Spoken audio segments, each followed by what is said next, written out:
Coco! Mate! Non!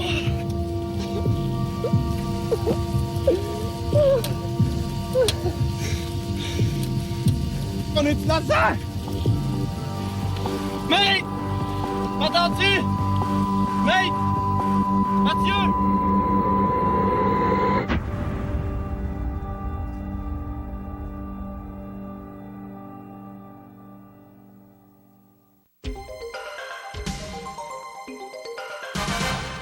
Au Québec, les accidents de la route sont la première cause de décès chez les jeunes de 16 à 24 ans. C'est plus d'une centaine de morts par année, beaucoup de blessés, des blessés mineurs, des blessés graves, mais aussi beaucoup de vies foutues et de familles aux prises avec la mort, les pertes ou les soins chroniques. Je pense ici aux soins de réadaptation, au retour difficile à l'autonomie, à la vie de famille ou à la vie amoureuse. On dit souvent que les jeunes n'ont pas peur de la mort. C'est vrai. Mais il y a autre chose, et on ne le dit pas assez souvent. Les jeunes ne veulent pas mourir. J'aimais ça, la vitesse, j'aimais ça, prendre des risques, où j'étais assez cascadeur. Et il y a 11 ans et demi, j'ai eu un accident de moto. J'ai pris la courbe de façon beaucoup trop rapide et j'ai dérapé pour faire collision avec le garde-fou qui m'a fracturé la jambe gauche de façon ouverte, très sévère, mais surtout occasionné un traumatisme crânien très sévère. J'ai fait un coma profond. 6 mois suivant l'accident, j'ai pris conscience de ce qui m'était arrivé et quand j'ai vu le fauteuil roulant à côté de mon lit, c'était le cauchemar. Pour moi, il y a 2 vies. Il y a une vie avant l'accident et une vie après. Et ma vie après l'accident, je m'en serais passé pour tout le long du monde.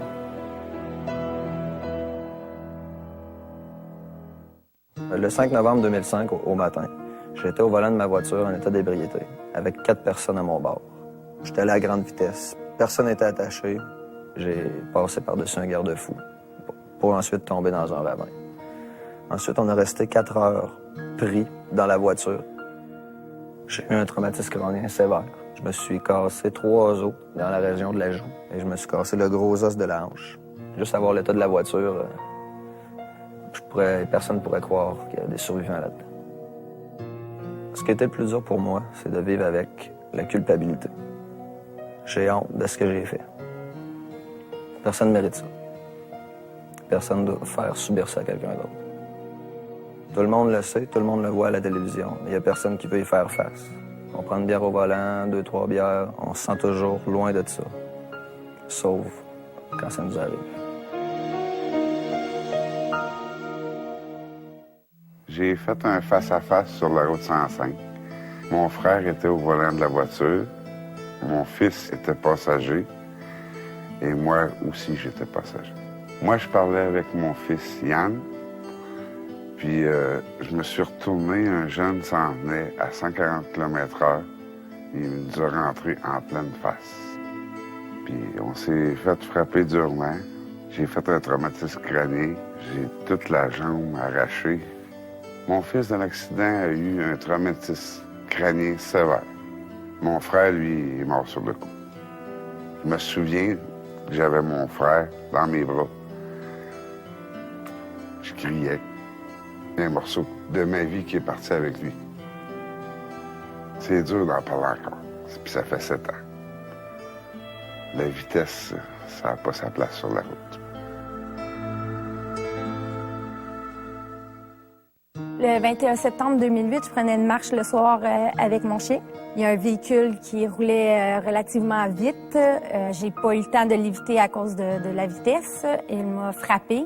J'ai volé dans les airs et en essayant de m'éviter, il m'a repassé sur le corps avec son véhicule.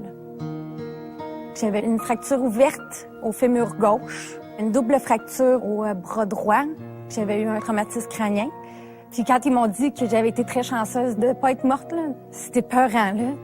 Tout ça parce qu'un soir, quelqu'un roulait trop vite. Ça a changé ma vie, cet accident-là. Pas juste pour moi, je pense. Pour mon entourage aussi, ma famille, ma fille aussi. Que sa mère puisse pas la prendre dans ses bras, là, de la soulever là, par terre. Puis qu'elle me le demande souvent. Pourquoi tu peux pas me prendre, maman? Je peux pas te prendre à cause de mes blessures. Sinon, je te prendrais, c'est sûr.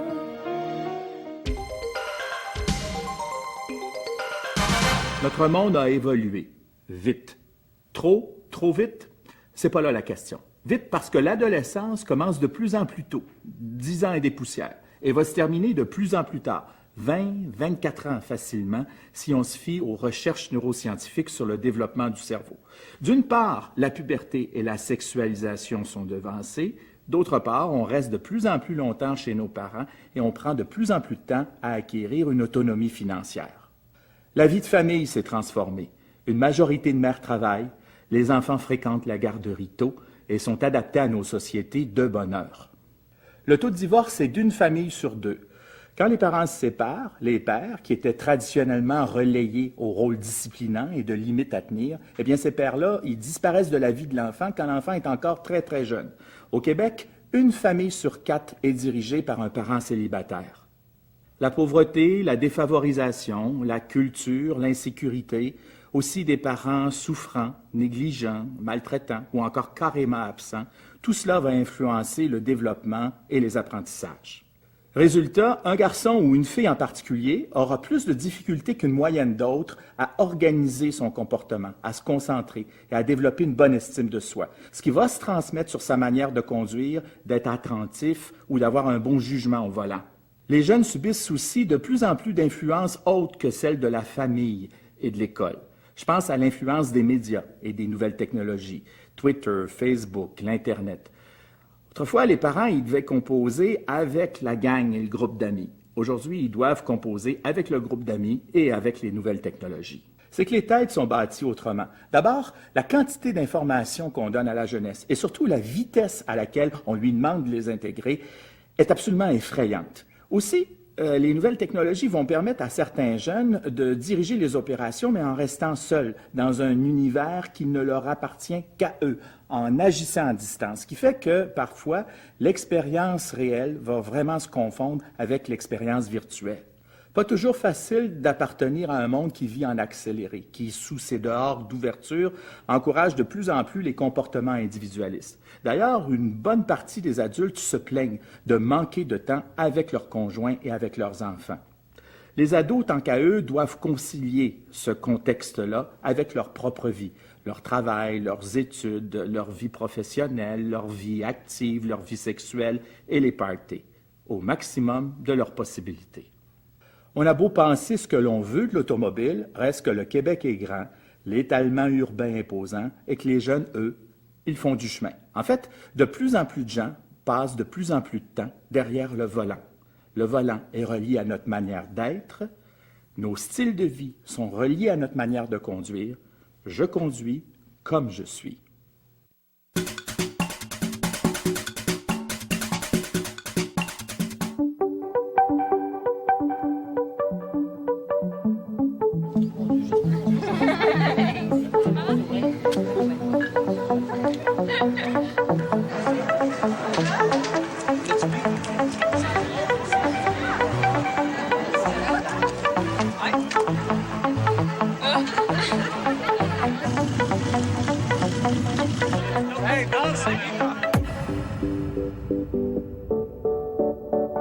Moi, je sais ce que j'ai à dire. Vas-y. Pour moi, le bal des finissants, c'est comme une récompense pour terminer le secondaire. C'est notre surprise, la cerise sur le sundae. Ça nous met en valeur, tu sais, parce que c'est notre journée, puis c'est en même temps notre soirée aussi. Puis je pense que c'est vraiment, on le mérite vraiment, vraiment beaucoup.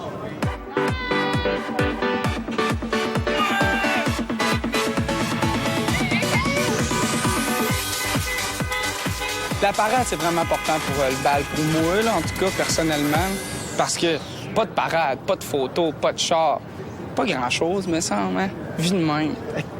Hein? T'as la rire, toi!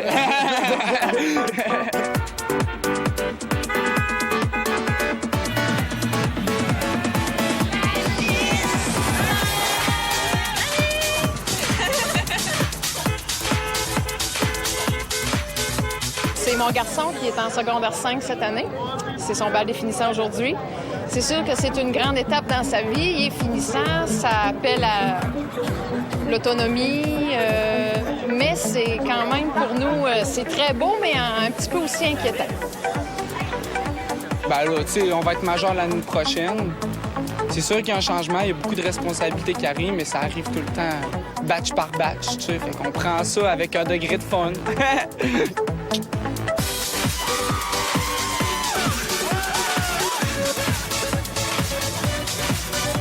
La fille est plus sécuritaire, on est un peu plus moumoune dans le fond, là. Mais ça dépend toujours des personnes, là.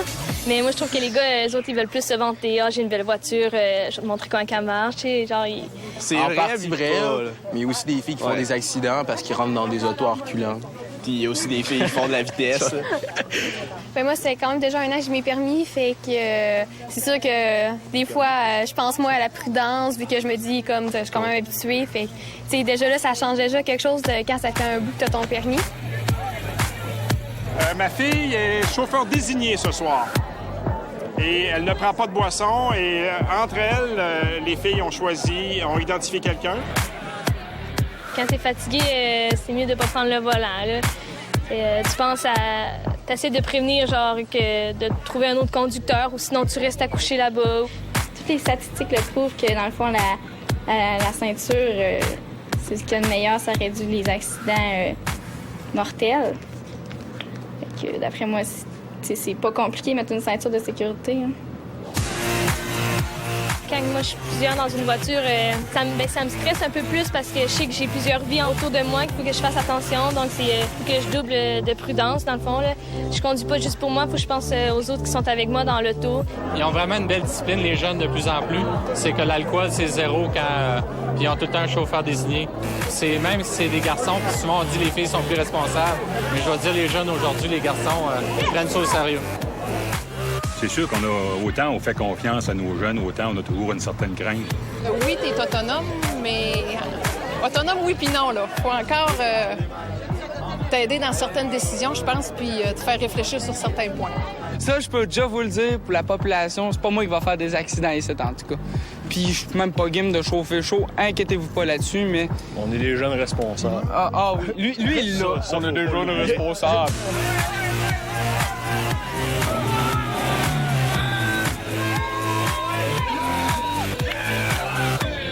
C'est d'en parler, d'en reparler. C'est ce qu'on fait. Puis de mettre les règles de sécurité au volant. T'embarques pas avec quelqu'un qui a bu de l'alcool. T'appelles toujours à la maison, on est toujours disponible pour toi. Faut pas que tu te fasses influencer par les gens qui sont avec toi dans la voiture. C'est facile, une gang d'amis ensemble, là. Ouais, on y va, pèse sur le champignon, on avance. Puis même ce soir, là, pour l'après-balle, hein, c'est toujours inquiétant, l'après-balle. J'ai encore avisé, pas trop d'abus de boisson. Si tu as des déplacements à faire, tu m'appelles. Je pense qu'on essaie, c'est de leur inculquer dans leur langage, au niveau où ils sont prêts à le prendre, c'est de leur inculquer les risques reliés à la conduite automobile. On a beau faire attention, mais quand on conduit aussi pour les autres, on a des gens sur les quatre côtés. Donc, on a à les faire prendre conscience que pas juste parce que les autres sont responsables que le risque n'est pas présent. Fait que oui, on essaie de leur faire confiance. Oui, ils sont de plus en plus sensibilisés, mais on a toujours une petite crainte à l'intérieur, c'est sûr.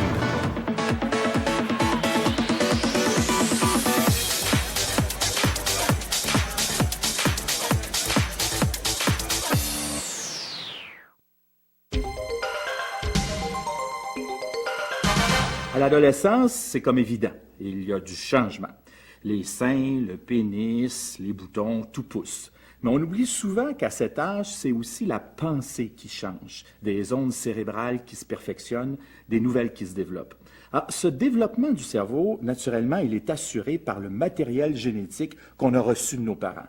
Mais étonnamment, c'est pas simplement les gènes qui vont aboutir à une personne, c'est aussi l'influence de l'environnement sur l'expression de ces mêmes gènes-là. Donc, les relations affectives, la nutrition, etc. Tout cela, l'inné et l'acquis, va contribuer au développement cérébral ultime et au développement de la personne. L'être humain possède à peine quelques milliers de gènes de plus que le ver de terre.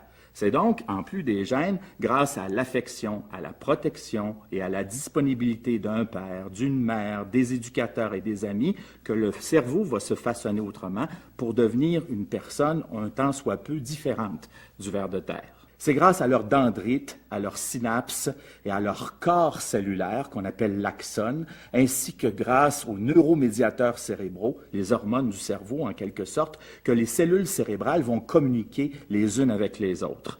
Ça peut paraître surprenant, mais à la naissance, on est avec trop de cellules dans notre cerveau. Et le travail de l'environnement sur le cerveau est de détruire, en fait, les neurones en trop, ceux, en fait, qui vont pas se servir, en plus de construire de nouveaux neurones qui vont, eux, bien nous servir.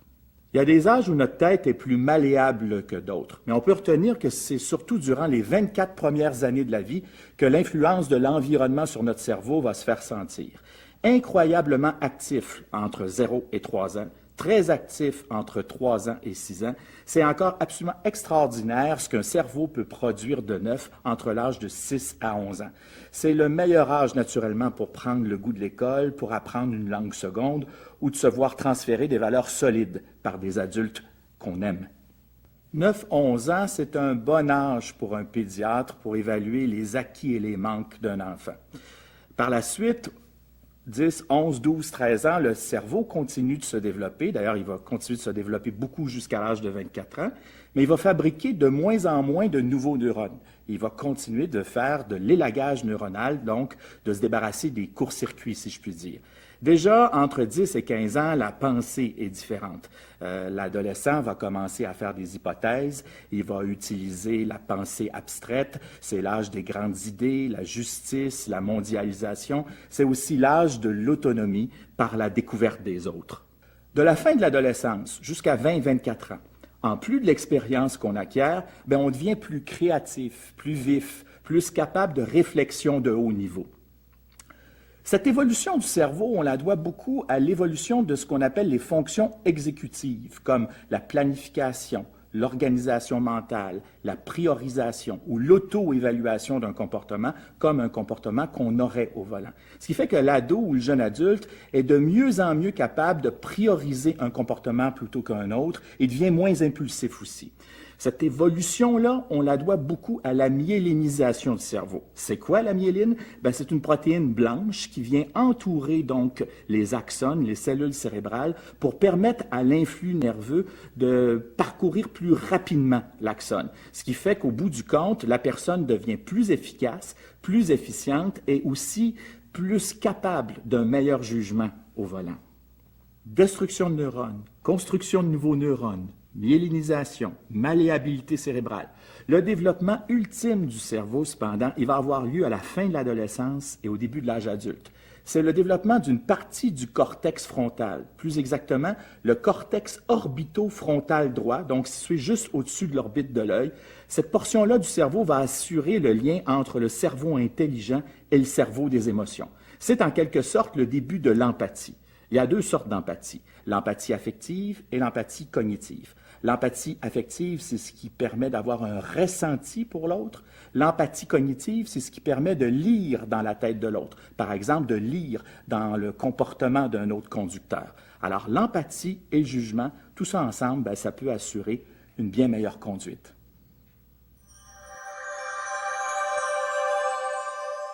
Surprends-toi pas, on embarque sur la civière. Ça va commencer à bouger, là, surprends-toi pas, on va te revirer sur le dos tranquillement. Tu vas baisser ce bras-là, vas-y doucement, c'est bon. C'est bon. Passe le bassin vers là-bas. T'as quel âge? 18 ans. OK, un autre. Oui, continue. J'ai eu un petit peu, je suis pas sûr. Qu'est-ce que c'est? Ça va, mon homme. Ça va, regarde, PO. Quand on apprend à conduire, la première fois qu'on prend une voiture, c'est infernal. On regarde partout, on shake, on a peur, on surveille. Après 4-5 fois, on dirait qu'on est devenus des spécialistes de la conduite automobile. Puis plus tu as un âge relativement bas, plus tu es invincible en plus. Okay? Puis tu crées ta personnalité sur le principe que, regarde, tu montres que tu es fort, tu es invincible, alors la calette à l'envers, puis on part, puis on fait de la vitesse, beaucoup de vitesse. On est invincible. Okay? Moi, je dis souvent, en réanimation, c'est le sanctuaire des invincibles. Tous les patients qui arrivent là relativement jeunes. 1, 2, 3, go! OK, on va enlever votre planche, s'il vous plaît, mesdames. Bougez pas. Tassez votre civière, on enlève la planche. Étomidate, 25. Annexine, 100. T'es en train d'arrêter. T'es en train d'arrêter? En respire plus. Bon. Appelle-moi tout de suite pour un taco cérébral. Oui.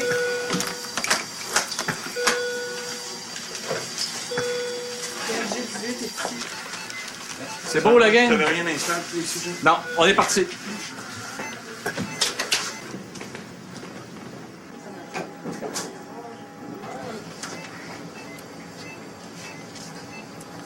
Incroyable.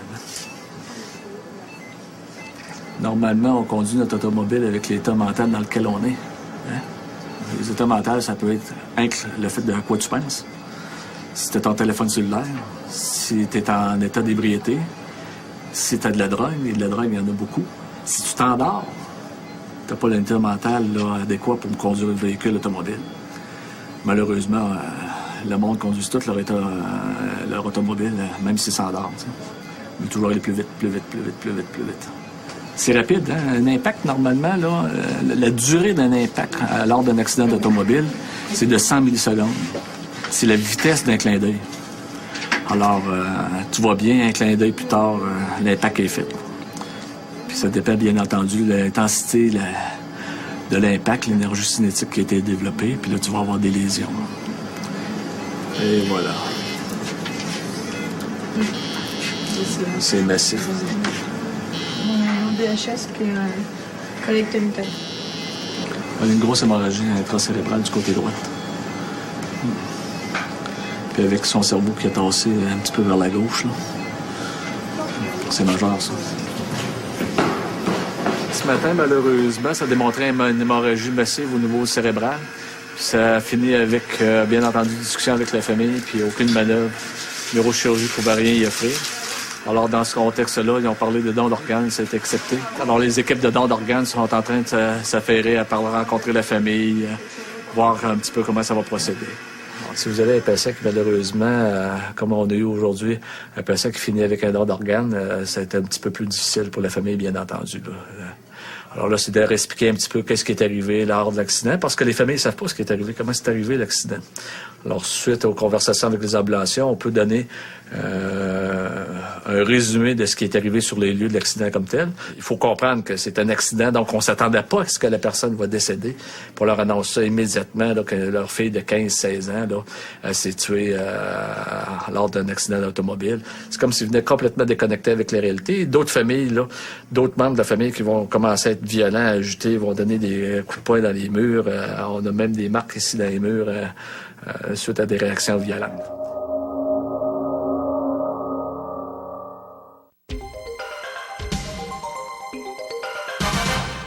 C'est parce qu'on prend des risques qu'on avance comme individu, comme société. Je pense ici à des risques calculés, mesurés, des risques qui en valent la peine, qui évaluent bien la probabilité entre un danger et un gain potentiel et le plaisir qu'on pourrait en retirer. On appelle ça des risques dynamiques, mobilisateurs d'aventure, de vécu, des risques qui donnent plus de vie, pas plus de mort.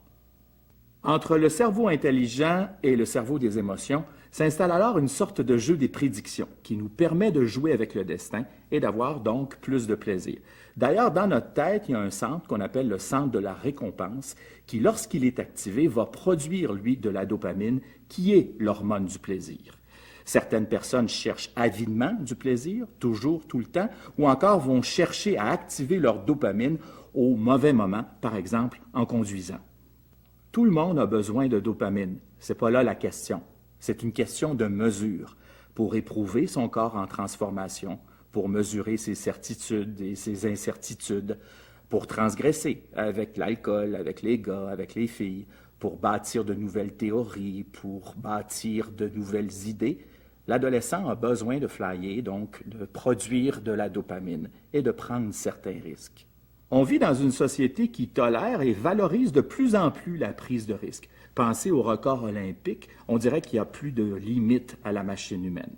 Dans la foulée, certaines personnes, plus que d'autres, vont chercher à prendre des risques. Certains vont se contenter de prendre des risques en allant voir un film d'horreur au cinéma, par exemple. D'autres jeunes vont aller en voyage hors circuit. Enfin, certains vont faire de la prise de risque un réel métier, avec un entraînement particulier, dans un contexte particulier. Je pense par exemple aux alpinistes, aux acrobates ou aux pilotes de course automobile.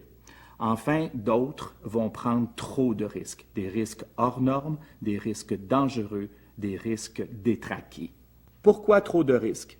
Parfois, tout simplement parce qu'on n'a pas suffisamment dormi. Le sommeil va beaucoup influencer la prise de risque. Et on s'est aperçu que les jeunes d'aujourd'hui dormaient en moyenne 1 heure de moins que ceux d'il y a 20 à 30 ans.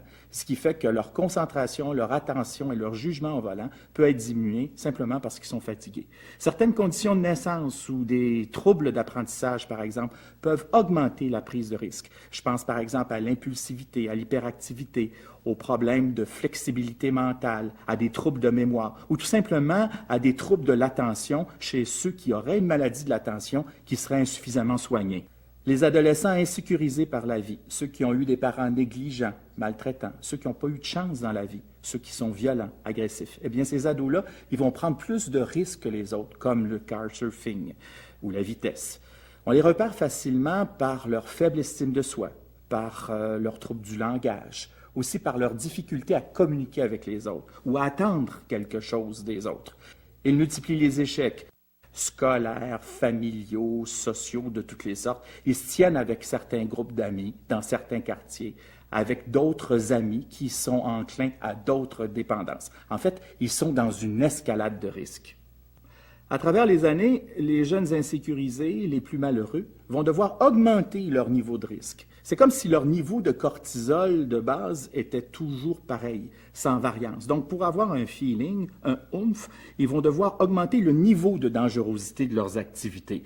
D'autres jeunes vont vivre un stress chronique et ils sont parfois difficiles à repérer. Ce sont les anxieux. On les retrouve généralement sur la banquette arrière d'une voiture et ils n'oseront pas intervenir auprès du chauffeur, même si celui-ci est saoul ou va trop vite, de peur de perdre des amis. Enfin, des adultes, des jeunes adultes et aussi des adolescents peuvent être tristes, dépressifs, sans amis, et un soir décider d'épater la galerie, c'est-à-dire de prendre leur automobile, de prendre le contrôle total de la situation et d'aller vite, très vite. C'est ainsi que certains accidents d'automobile peuvent masquer un suicide.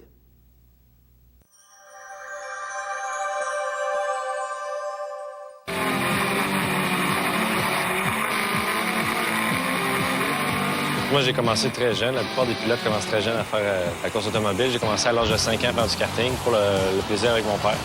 Puis, j'ai commencé à faire des courses à l'âge de 7 ans, un peu partout au Québec. Puis, j'avais un coach qui me suivait tout le temps. Ensuite, j'ai commencé à faire des courses aux États-Unis. Puis, j'ai commencé à conduire des formules à l'âge de 15 ans, des monoplaces qui ressemblent un peu à une Formule 1. En étant un pilote de course, on représente souvent des compagnies de voitures. J'ai roulé pour BMW au début, puis on les représentait. Puis c'était vraiment clair dans nos contrats que si on faisait quelque chose de croche sur la route, on pouvait perdre notre droit de conduire pour eux autres. Même quand j'ai couru dans la série Mazda ou présentement dans la série Indy Light, on n'a vraiment pas le droit de faire de niaiseries.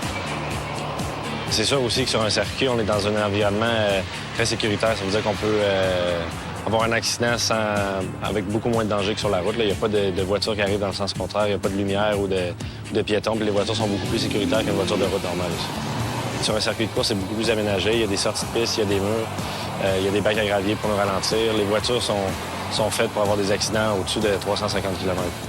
Sur un circuit de course, il n'y a pas de trou, il n'y a pas de crevasse. On connaît le circuit par cœur. Avant une course, on va le marcher, on le fait à vélo. Des fois, dans les routes, il y a du monde qui vont vite en campagne ou même sur une autoroute, il y a des trous partout, il y a des bosses. Il y a d'autres voitures aussi qui ne nous voient pas venir, qui peuvent nous couper. Il y a plein de facteurs qu'il y a sur des routes qu'il n'y a pas dans un circuit de course. Les voitures sur les circuits sont faites pour se défaire dans un accident, sont faites pour avoir des gros impacts. Si quelqu'un sort de piste à 200 km qui frappe le mur, bien, les murs sont faits pour ça. En pleine ville, un poteau de lumière, c'est pas fait pour accueillir une voiture à 150 km. Dans une voiture de course, on a 8 ceintures. On a 2 ceintures sur les côtés, 2 en bas, 2 en haut. On a une protection pour le cou aussi, fait qu'on peut vraiment pas bouger. Dans une voiture de route, on fait un face-à-face.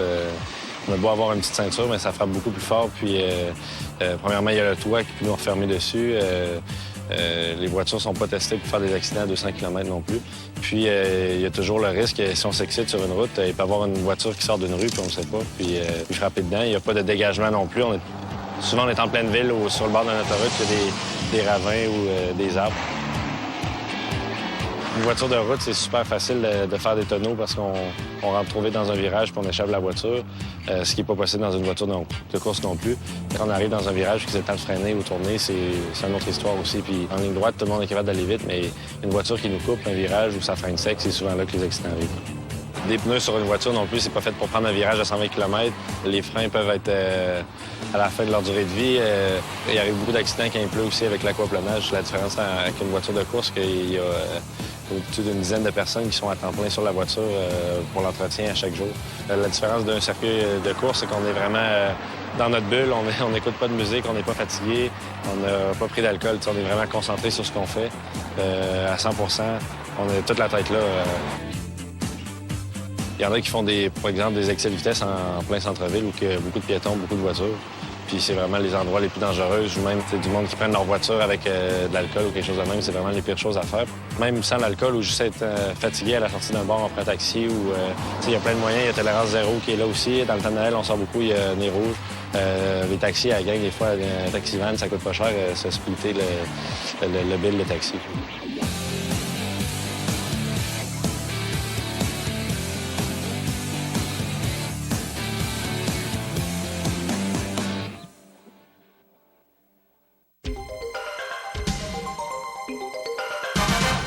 Les parents croient souvent que leur enfant ne les écoute pas, mais l'enfant entend. En fait, il les entend, l'air de rien. Et le message finit par porter, même si tout le monde bougonne. Même à leur âge, les ados attendent de leurs parents de la sécurité, de l'apaisement, une relation d'attachement et de compréhension. Alors, comme parents, malgré l'éloignement, c'est bon de leur indiquer notre disponibilité, de manière à faire grandir en eux leur estime de soi, leur ambition pour eux-mêmes et pour les autres. En s'ouvrant à sa progéniture, un parent va devenir non seulement un facteur fondateur d'inspiration, mais également un facteur d'activation.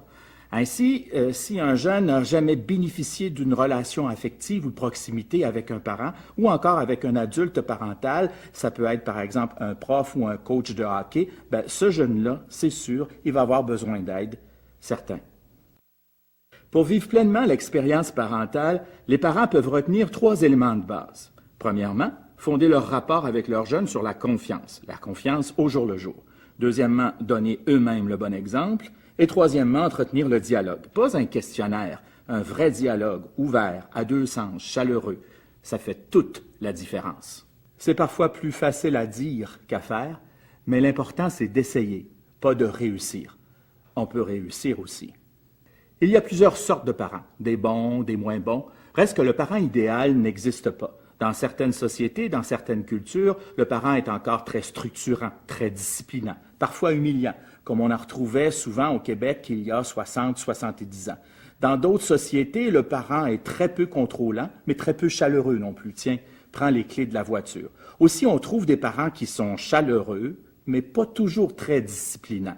Comme au Québec parfois. Une moyenne de parents est chaleureuse et disciplinante au Québec, mais on pourrait avoir tendance à éviter ou à vouloir éviter les conflits. Pourtant, les conflits, ils sont importants. Ils font même partie du ciment familial. Pour s'apercevoir que la constante à travers plusieurs familles, c'était l'amour familial et l'existence de conflits. Donc, les conflits dans une famille, c'est une valeur universelle et ça ne doit pas empêcher le dialogue d'aucune façon. Récemment, des chercheurs de la Société canadienne de pédiatrie se sont intéressés à la teneur des relations entre les mères et leurs adolescents, pour s'apercevoir que les ados, ils préféraient parler et aborder les questions de sexualité avec leur mère plutôt qu'avec leur groupe d'amis. Alors, entre nous, s'ils préfèrent et sont capables de parler de sexualité avec leur mère et éventuellement avec leur père, je ne vois pas pourquoi, à table, en sortie, les week-ends, on n'aborderait pas avec eux les questions de sécurité routière. Dans la vie des jeunes, même des jeunes adultes, les parents demeurent un facteur d'influence majeur. Les jeunes observent leurs parents depuis qu'ils sont tout petits. Ils intériorisent des modèles, dont des modèles de conduite qu'ils vont reproduire plus tard. Si on veut pousser l'expérience transgénérationnelle plus loin, on peut s'offrir un petit contrat moral entre parents et adolescents. Un contrat dans lequel on peut retrouver différents engagements, dont le principal, que le jeune s'engage à revenir à la maison et à ne pas mourir, grâce à, par exemple, un lift, un peu plus d'argent de poche, un cool taxi, les transports en commun, ou tout simplement un téléphone cellulaire à toute heure du jour et de la nuit. Si les idées ici sont presque toutes bonnes, ben ce sera aussi vos idées. Et la suite, elle vous appartient.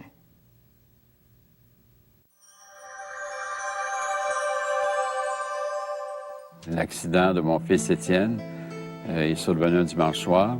Il venait de chez un ami à Saint-Nigory. Il était dans le chemin Rivière-Rouge, un chemin de campagne, puis il s'est endormi. Puis là, il a perdu le contrôle, puis son auto a percuté une maison.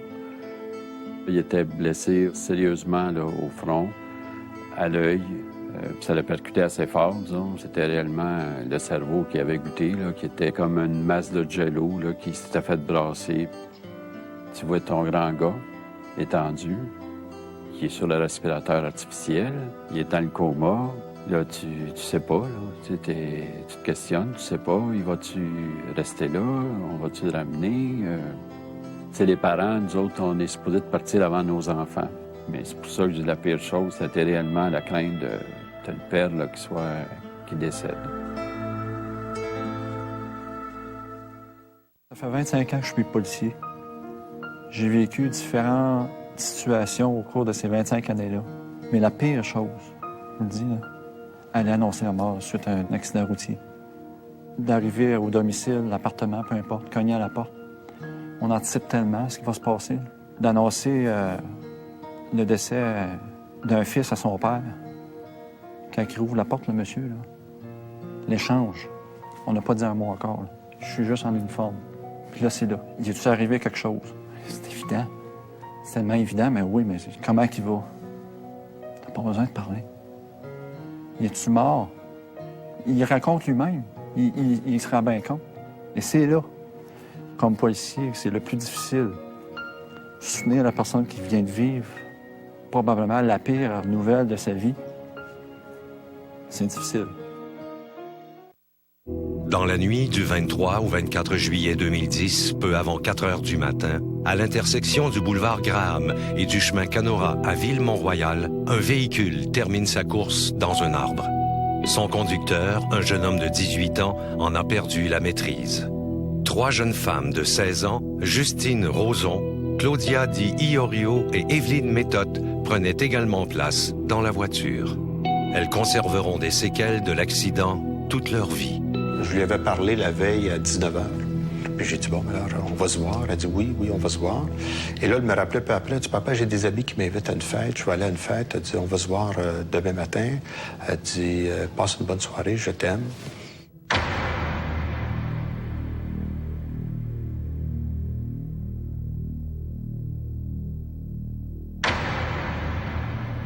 Ce moment-là, il est tellement clair dans ma tête, là. Le téléphone sonne, il est 6h30 du matin. Immédiatement, le médecin s'est identifié par son nom, c'est le docteur, et de l'urgence de l'hôpital général. Votre fille Claudia a eu un accident. Elle a de multiples fractures au bassin. Elle a un sévère traumatisme crânien. Elle a des saignements intracrâniens.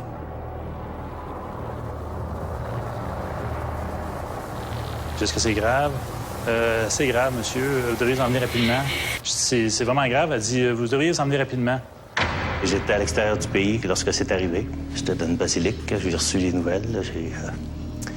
J'ai vécu ma rage là-bas, ma réflexion là-bas. Ça a été difficile. Moi, ma fille était hors de danger au niveau de la vie.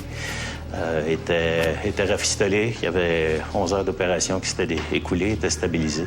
Je connaissais la condition de Justine, de Claudia aussi. C'était difficile pour... J'avais 3 colombes pour lesquelles prier. J'étais à Padoue aussi, par hasard. On est rentré à l'urgence et c'était une zone de guerre. C'était vraiment une zone de guerre. Puis les médecins sont tous venus vers moi. Là, puis vous êtes le père. Oui, OK, monsieur. Vous êtes le père de... Oui, d'accord, OK. Alors, venez avec nous et regardez les radios. Voyez-vous, là, c'est là dans le cerveau, en plein centre. C'est une blessure là, très sournoise, très grave. Vous allez rester avec elle tout ce temps-là. Ne vous éloignez pas d'elle. Là, ils disent c'est en bloc opératoire, puis on dit on peut rien vous promettre.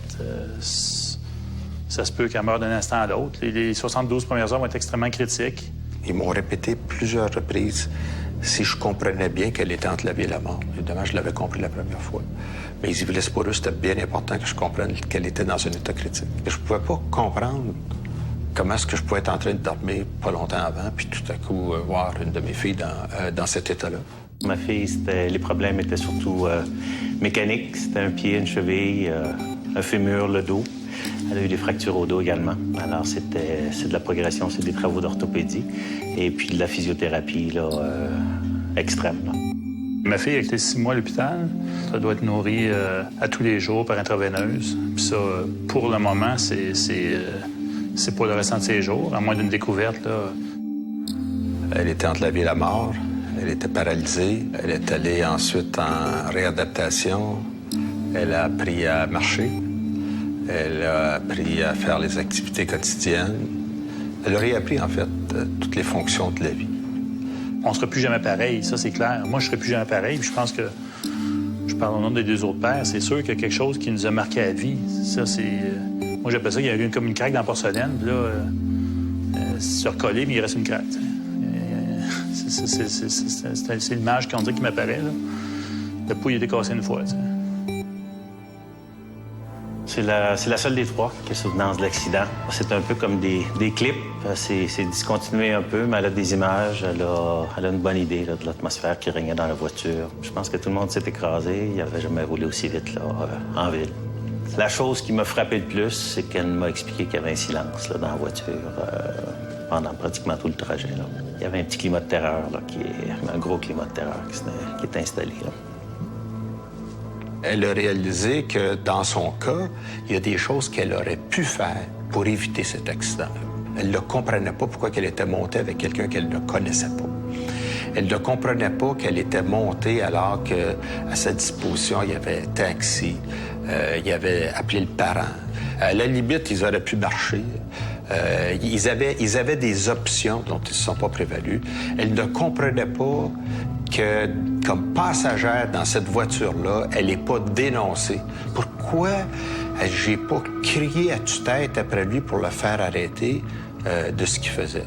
Lorsqu'un véhicule roule à des vitesses excessives dans une zone de basse vitesse, à mon avis, ça devrait être perçu comme une agression, comme un viol, comme une agression contre les passagers. C'est peut-être plus subtil que se faire pointer un gun dans le visage, mais ça demeure tout aussi dangereux. 2000 livres d'acier qui se déplacent à 120 km/h contre un arbre, oui, c'est dangereux, ça tue, au même titre qu'un gun. Ça, c'est une chose qui l'accompagne tout le temps, c'est de dire, dorénavant, plus jamais. Quelqu'un qui fait quelque chose dans une voiture qui n'a pas de bon sens, je le dis tout de suite. Puis si ça fait pas mon affaire, là, arrête, moi je débarque. Évidemment, c'est un conducteur. C'est sûr, il me semble que logiquement, ça devrait dire j'ai la responsabilité de 3-4 personnes avec moi. Je devrais, là, c'est pas moi, là, je mets la vie d'autres monde en jeu, je devrais être respectueux. Je devrais pas conduire si j'ai pas des capacités, si je me sens pas bien, je devrais pas faire le fou, parce que là, c'est pas juste ma vie. Dès que tu as une voiture entre les mains, tu peux frapper quelqu'un. À moins, je sais pas ce que t'es dans le désert, mais si t'es sur une route normale, il y a des gens en face, de côté, donc tu mets la vie d'autres gens en danger. Ce qui détruit un individu, une vie, c'est un arrêt subi sur 18 pouces. Lorsqu'on va de 120 à 0 sur 18 pouces, oui, ça frappe, ça démolit un corps, des corps. Il y a des raisons aux limites de vitesse dans nos rues. Il y a une évaluation des risques qui a été faite par des professionnels et qui ont décidé qu'il y avait des limitations parce qu'il y avait des obstacles de part et d'autre de la rue.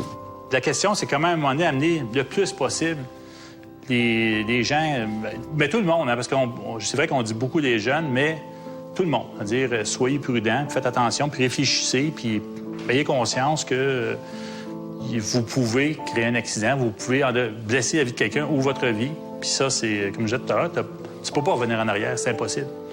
Tu peux pas reculer le tête, puis c'est dommage, mais c'est ça. Quand c'est fait, c'est fait.